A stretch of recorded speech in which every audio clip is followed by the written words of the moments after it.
भारतीय संस्कृति की जैन विधा के अंतर्गत तीर्थंकर महावीर स्वामी की यह अक्षुण्ण बीतराग परंपरा जयवंत हो उनके इस चिर शासन काल में विराजमान श्रवण संस्कृति माँ जिनवाणी का परम आराध्य रसास्वादन का ये भाव बिना सरस्वाद हर दिव्यात्मा के लिए, हर धर्मात्मा के लिए पाथेय सिद्ध हो, इसी भावना के साथ में अमित गति आचार्य के द्वारा प्रतिपादित भावना द्वित्रिंशत् का ग्रंथराज के अंतर्गत पहले श्लोक में बता दिया गया था कि हे भव्यात्मन, अनंत काल गुजार दिए, अभी तक अपनी सुध नहीं ले पाया। बैर विद्वेषों की गांठ में, अपने और पराये के भेद में, ज्ञान और अज्ञान की श्रृंखला में तुमने किसी दूसरे का नहीं मित्र अपना नाश किया है। आज श्रवण संस्कृति की परंपरा जो भारत में जीवंत है, वो सिर्फ इसलिए जीवंत है कि उन्होंने भेद को नहीं अभेद को स्वीकार किया। उन्होंने द्वंद्व को नहीं निर्द्वंद्वता को स्वीकार किया। उन्होंने प्रदर्शन को नहीं आत्मदर्शन को स्वीकार किया। और यही कारण है कि कभी भी सम्यक दृष्टि निज आत्मा के ऊपर लक्ष्य रखने वाला साधक, चाहे वो गृहस्थ हो और चाहे वो योगी हो, उन्होंने कभी किसी दूसरे को सुधारने का पुरुषार्थ नहीं किया, किसी दूसरे को तलाशने का पुरुषार्थ नहीं किया, किसी दूसरे का श्रृंगार नहीं किया, वरन अपने को ही सुधारा, अपने को ही तलाशा और स्व का ही श्रृंगार किया। निश्चित मान करके चलना, जैसा कि अमित गत स्वामी ने बताया है, सत्वेषु मैत्री, समस्त प्राणियों के प्रति मेरा मित्रता का भाव रहे,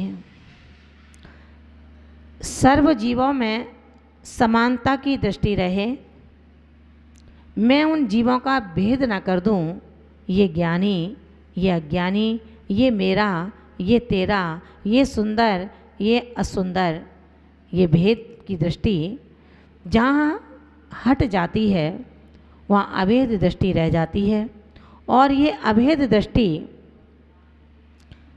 जहाँ पर छोटे बड़े का चर्म चक्षुओं से नहीं ज्ञान चक्षुओं से भेद कर दिया जाता है, वहीं पर सत्वेषु मैत्री की भावना स्वयमेव आत्म प्रदेशों में बलवती होने लगती है। हे विज्ञात्मा, सबसे पहले ये प्रवचन, ये उद्बोधन किसी दूसरे के लिए नहीं, जैन संस्कृति की परंपरा ये संकेत देती है कि आत्मा जब स्वयं को तलाशता है तो दूसरे लोग जो आजू बाजू में रहते हैं वो स्वयं निखर जाया करते हैं। जब मैं खुद ही नहीं जला, उद्योतन स्वयं का ना हुआ, तो भला मैं प्रकाशित किसको कर सकता हूँ। शरीर के वर्णों में कभी भेद मत करना। कृष्ण वर्णीय ऊपर से कृष्ण वर्णीय दिख सकता है, लेकिन मित्रों वो अंदर से शुक्ल वर्णी भी हो सकता है। और जैन सिद्धांत की हर व्याख्या अंतर के भावों को समादर देती है। बाह्य परिवेश का वहाँ कोई मूल्य नहीं होता है।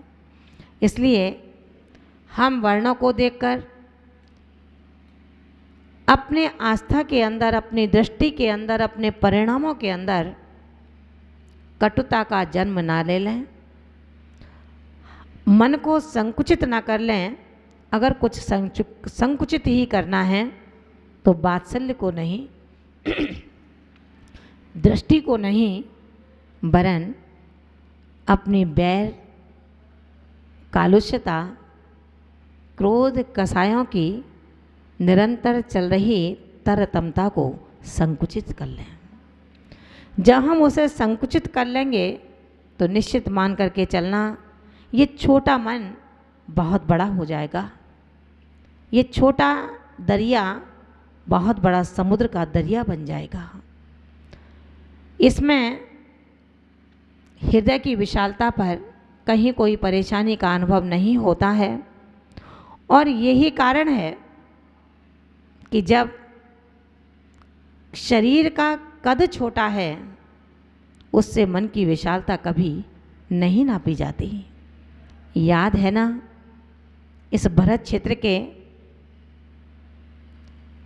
आध्यात्म जगत के उदीयमान ऐसे नक्षत्र, ऐसे सूर्य, जिन्होंने भेद देह और देही का कैसे होता है इसके लिए एक नहीं तमाम ग्रंथों को हमें देकर अपने पुण्य का इतना उपार्जन किया कि मन नहीं माना, भरत क्षेत्र से और विदेह क्षेत्र में पहुंच गए। ऐसे वो आचार्य कुंद कुंद भगवंत को कौन नहीं जानता, जिन्होंने 84 पाहुड़ के अंतर समस्त जैन व्याख्याओं को देकर के हमारे इस मोक्ष मार्ग को कंट का विहीन किया है। जब कुंद कुंद स्वामी विदेह क्षेत्र में पहुंचते हैं, वहाँ के शरीर की अवगाहना के आगे कुंद कुंद स्वामी का शरीर इतना छोटा प्रतीत हुआ। उन्होंने लगा कि शायद मैं अपने जीवन की रक्षा यहाँ कैसे करूँगा, और जाकर के सीमंदर स्वामी के सिंहासन के नीचे बैठ गए। चक्रवर्ती ने उनको उठाया और कहा कि भगवान, ये इलायची जैसा जानवर मनुष्य के आकार में कौन है? महान भावो, ध्यान रखना,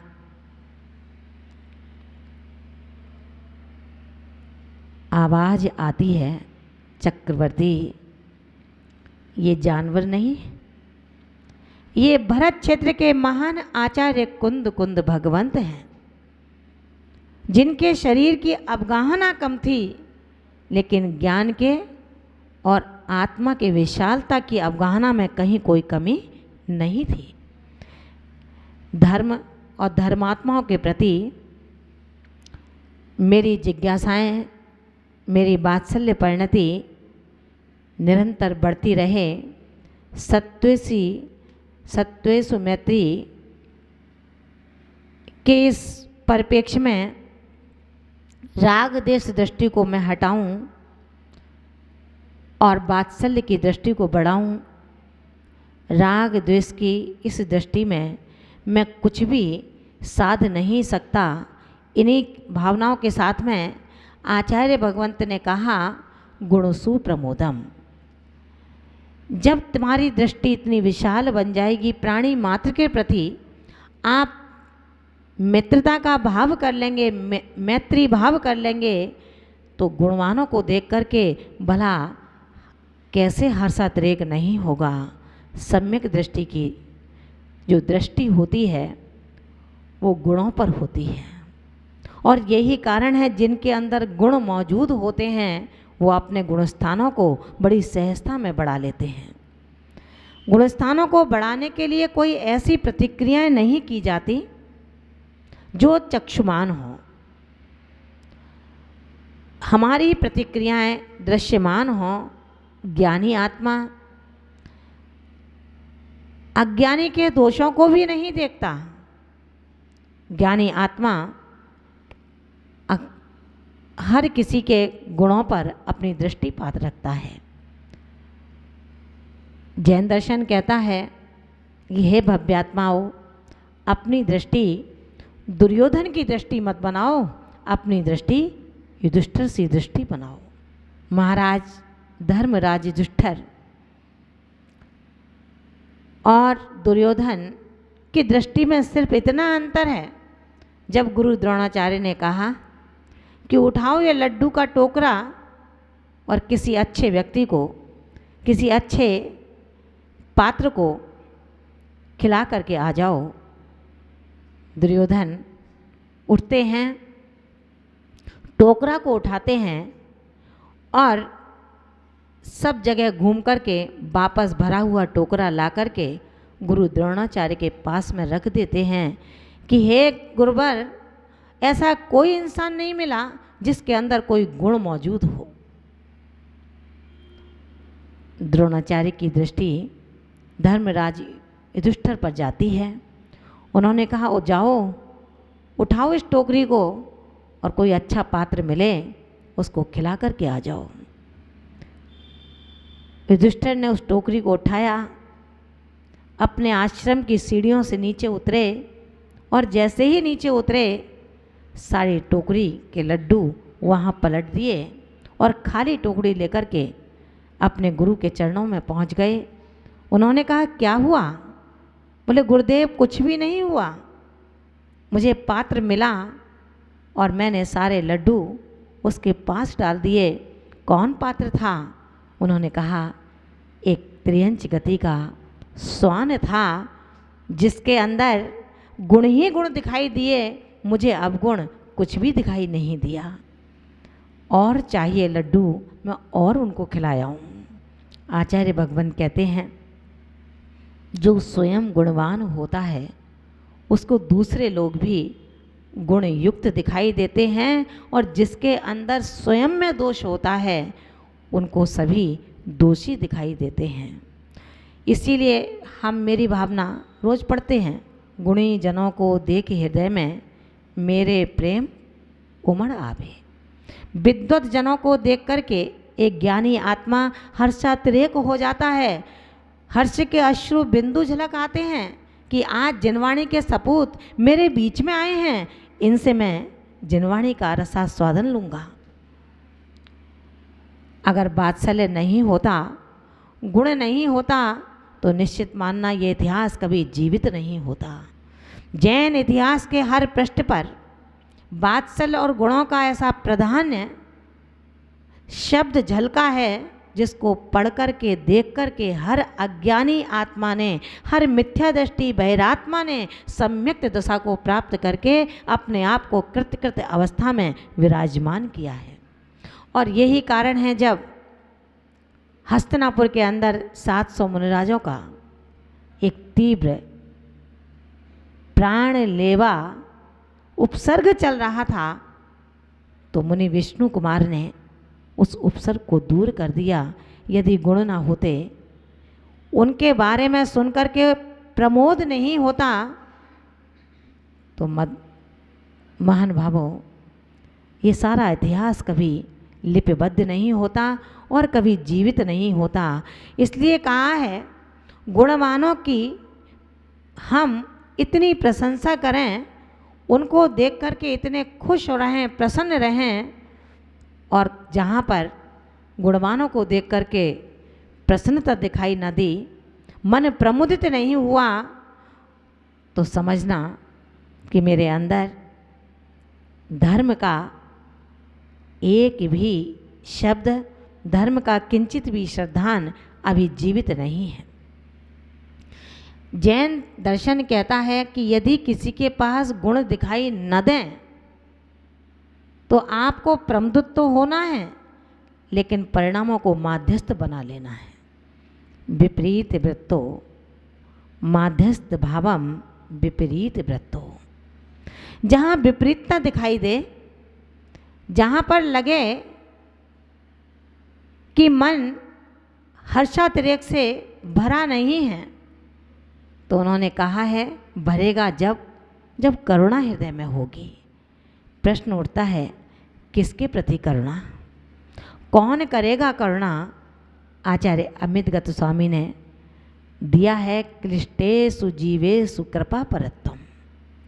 जो संक्लेशित हैं, दुखी हैं, पीड़ित हैं, जिनके अंदर तुम्हारे अपेक्षा की इच्छा है, उसके प्रति अपना सारा कार्य छोड़ दो।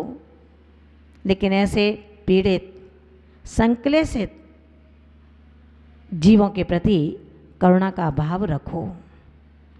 वो कैसा इंसान हो सकता है कि जो मंदिर से, घर से मंदिर की ओर जा रहा हो, भगवान का अभिषेक करना हो और रास्ते में एक वृद्ध आत्मा जो अभी अभी जिसको एक गाड़ी टक्कर मार गई है, लहूलुहान सड़कों पर पड़ा है, लेकिन आपने उसको देख कर के कहा कि अरे मेरा समय हो रहा है अभिषेक का।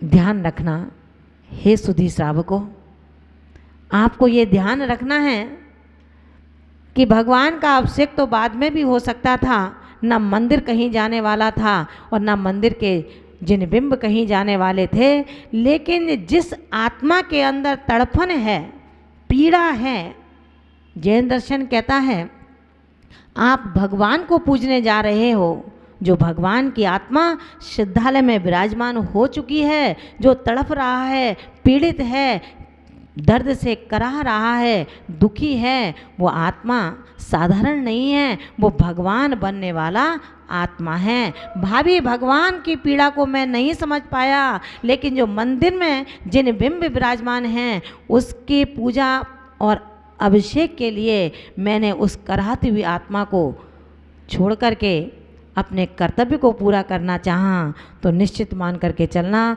आपके मन में कारुण्य की बुद्धि किंचित भी नहीं है। कारुण्य की बुद्धि, करुणा की बुद्धि, दया का स्रोत यदि मेरे हृदय स्थान से निर्गत नहीं हो पा रहा, तो आपकी ये धार्मिक क्रियाएं, गुरुओं का समादर, माँ जिनवाणी का व्याख्यान, अच्छे अच्छे उपदेश शायद कार्यकारी नहीं होंगे। उस आत्मा के प्रति मुझे प्रेरित होना चाहिए जिसको वर्तमान में आपकी नितांत आवश्यकता है।